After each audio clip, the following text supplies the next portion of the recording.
السلام عليكم ورحمة الله وبركاته. بسم الله الرحمن الرحيم نحمده ونصلي على رسوله الكريم أما بعد. Brothers and sisters, I apologize. Internet issues at home. I was just trying to fix some stuff. So let's give our brothers and sisters just a few more seconds, inshallah, that they can join us. I'm going to quickly share that on my page as well. I think with the overburden of extra devices used at home, I think that's an issue, but inshallah, we'll try to fix that next time.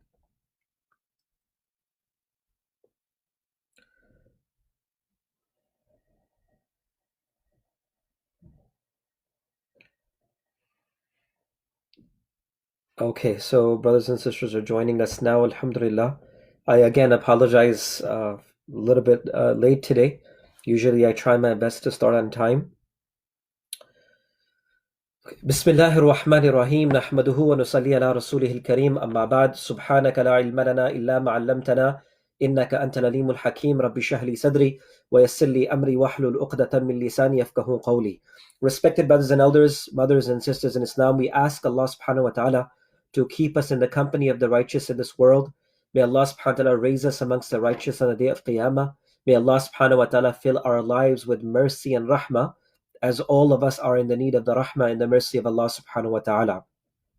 So brothers and sisters, alhamdulillah, we have reached till the 13th juz of the Quran, where alhamdulillah we're able to take a portion of the ayats of the Quran or the juz of the Quran and take them as a means of pearls and guidance for all of us. So for tonight, I want to talk about the surah of the Quran known as Surah Ar-Ra'd.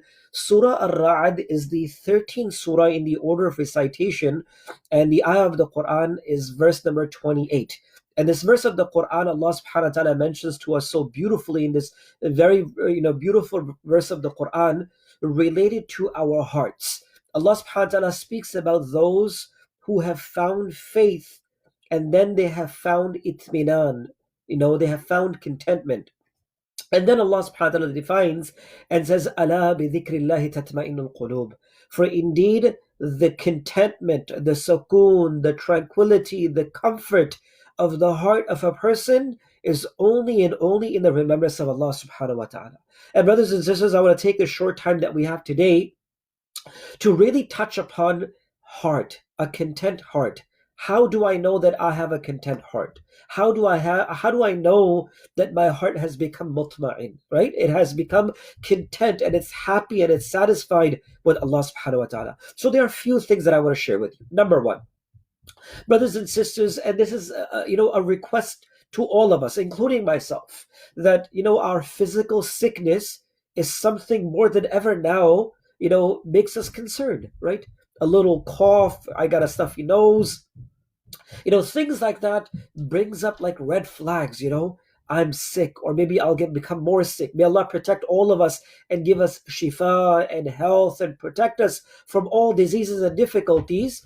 But brothers and sisters, we are aware of our physical difficulties. But have we ever looked into our spiritual difficulties or sicknesses or not, right? Maybe I have a habit that I'm unable to control my tongue, and I may do ghiba of someone. I may not be able to use my ears in a proper manner, or maybe I'm not able to use my eyes in the proper manner. So number one thing that I ask you before we talk about content heart, ala bi dhikrillahi tatma'innul qulub, the itminan of the heart, number one thing, brothers and sisters, is as we are concerned about our physical sickness, have some introspection, have some thought on your inner self as well. Inshallah, Ramadan is coming very close, and it's the best time to purify ourselves internally, to clean our inside, because the maqsad and the purpose of fast is what? That Allah subhanahu wa ta'ala says, Kutiba alaykum siyam, kama kutiba ala alladhina min qablikum, la'allakum tattaqun. To create that consciousness. So, number one thing is to feel that. Number two, brothers and sisters, Allahu Akbar, I love this hadith. This is a hadith to itself to talk about as an entire lecture, but just to touch upon this hadith. When our hearts become purified, when our hearts become cleansed, Rasulullah ﷺ said that this person, this human being, reaches a level of ihsan. Ihsan. So Rasulullah ﷺ in one hadith, which is known as Hadith Jibreel, explained to us that first comes Islam. Islam comes. Then Iman builds, the faith builds. Then there comes a time that you become a person of ihsan, excellence. And then the Jibreel alayhi salam asked Rasulullah sallallahu alaihi wasallam, Ya Rasulullah sallallahu alaihi wasallam, what is ihsan, right? What is ihsan? The Prophet sallallahu alaihi wasallam said, أن تعبد الله كأنك تراه فإن لم تكن تراه فإنه يراك. Allahu Akbar. That you worship Allah subhanahu wa ta'ala like such that you can see Allah subhanahu wa ta'ala. And if you can't come to that level, then at least Allah subhanahu wa ta'ala is watching you at all times. And that is that clean heart. And unfortunately, brothers and sisters, our hearts can also get corrupted, right? Abu Hurairah radiallahu anhu mentions that when a man or a woman commits a sin, a dot is placed upon their heart. If they seek Allah subhanahu wa ta'ala's forgiveness, Allah subhanahu wa ta'ala forgives them and cleans that dot. If they don't seek forgiveness, that dot remains there. This is the hadith, prophetic tradition, authentic hadith. And then the Prophet ﷺ said, for those who don't seek the forgiveness of Allah, a time comes that their hearts become so dark with the sins that no light of goodness can ever go inside that heart anymore. So we need to realize that if we are coming towards the true heart, are we even working for it or not? Allah subhanahu wa ta'ala mentions in one of the ayat of the Quran, ثُمَّ قَسَتْ قُلُوبُهُم. Their hearts become so hard, كَالْهِجَارِ, that they become like rocks, أو أشد, or even harsher or harder than the rocks. Then the Quran says that there are certain springs that come from rocks, but they are hearts that become so hard and stiff that the eyes never tear for the sake of Allah subhanahu wa ta'ala. So brothers and sisters, we really need to come towards a point of understanding, where is my heart at the moment? Now, ulama have mentioned that there are three types of heart. The first heart is called the healthy heart, where Allah subhanahu wa ta'ala mentions in the ayah of the Quran, يَوْمَ لَا يَنْفَعُ مَعْنُ وَلَا بَنُونَ, on the day of Qiyamah, your wealth and your children will be of no benefit to you, إِلَّا مَنْ أَتَى اللَّهَ بِقَلْبٍ سَلِيمٍ, except for those who bring a healthy and a clean heart. Those who bring a clean and a healthy heart is something that's going to help you a lot on the day of Qiyamah. The second heart is a heart that is a sick heart, meaning a heart that is full of lusts and desires and ghiba and disobedience, and nothing of goodness can happen from that heart. And the third heart is known as the second heart is known as a dead heart. That has nothing of Allah subhanahu wa ta'ala. It's dark. It has nothing of goodness that can ever enter inside. And then there is a third heart, brothers and sisters, and that is known as a sick heart, that gets the call from the right place and gets a call from the wrong place. But now the heart has to make that choice. It's sick, but it has to make that choice. Either it makes that healthy decision of the obedience of Allah, of doing what is correct, or either it makes the decision of that dead heart of going towards the disobedience of Allah. And brothers and sisters, ulama have mentioned that there are four things which kills the heart. There are four things which kill the heart of a person. Yes, brothers and sisters, we are breathing, our hearts are moving, but I'm talking about that qalb, that heart that remembers Allah, that heart that knows Allah, that heart that has Allah subhanahu wa ta'ala in front of them. We could be living in front of people, but our hearts can be dead in the eyes of Allah subhanahu wa ta'ala. Rasulullah sallallahu alaihi wasallam said that if you pray and your heart does not become content with prayer, meaning you feel like finishing your prayer, you open the book of Allah and you feel like closing the book of Allah, you begin to do the dhikr of Allah but you don't feel like doing it for long, then ask Allah for a new heart, because that heart is dead. Ask Allah for a new heart. Brothers and sisters, I tell this to myself. I'm not saying it for anyone else. I say it to my own self. If the disobedience of Allah, if the sins and ma'asiyah does not pain my heart, brothers and sisters, I need to check my heart.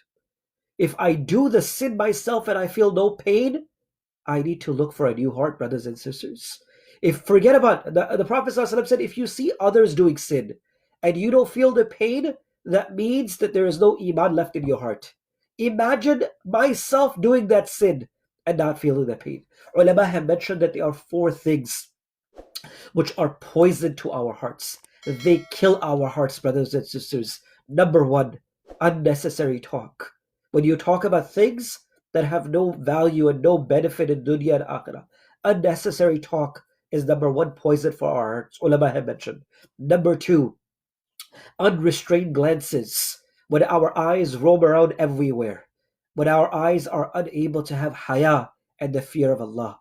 The Quran says, He says, يَعْلَمُ أَعْيَنَةِ يَعْلَمُ Allah subhanahu wa ta'ala says, خَائِرَةُ الْأَعْيُنِ وَمَا تُخْفُ الصُّدُورِ. He says, I know the mischief of your eyes, and what is inside your heart, Allah says, I already know. Your eyes are moving. No one knows what you are saying or doing or looking. Allah says, I know the mischief of your eyes. Number two thing. Number one, poison is unnecessary talk.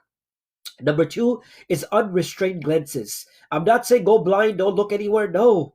But have the fear of Allah where you look around, brothers and sisters. Rasulullah said, your eyes are like the arrows of shaitan. Whenever they look, they take that image and they put it in your heart. Brothers and sisters, you don't want anything except for Allah to be in your heart. This is the ideal thing that we all need to work for towards Ramadan.